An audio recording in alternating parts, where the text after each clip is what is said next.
महाबळेश्वरात पर्यटकांची चक्रीवादळामुळे तारांबळ उडालेली आहे। शनिवारी दुपारी अचानक चक्रीवादळ निर्माण झालं आणि त्यामुळे सगळ्यांचीच दाणादाण उडाली।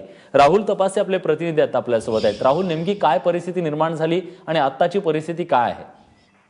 निश्चितच जो महाबळेश्वरचं थंडगार हवेच ठिकाण म्हणून ओळखलं जातं, हिल स्टेशन म्हणून ओळखलं जातं, तो वेण्णा लेकचा परिसर जो आहे त्या वेण्णा लेकच्या परिसरामध्ये काल सायंकाळी अचानकपणे मोठ्या प्रमाणात वावटळ उठलं होतं, चक्रीवादळ उठलं होतं। ज्या ठिकाणी घोडेस्वार आपले घोडे पळवत असतात त्या ठिकाणी मोठ्या प्रमाणात एक चक्रीवादळ तयार झालं।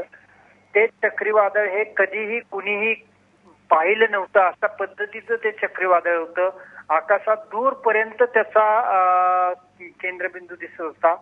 ते जे चक्रीवादळ होतं ते पाहताना अनेकांच्या भुवया उंचावल्या होत्या, मात्र अनेकांची मोठी धावपळ उडाली। अनेक पर्यटक घाबरलेल्या अवस्थेत होते।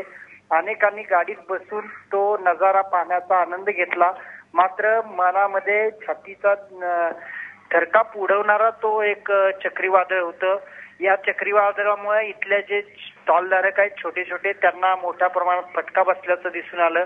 अनेकांच्या छत्र्या ह्या उडून गेल्या। खरंच हे जे चक्रीवादळ होतं ते पाहण्यासारखं होतं, मात्र छातीतला ठोका चुकवणारं होतं।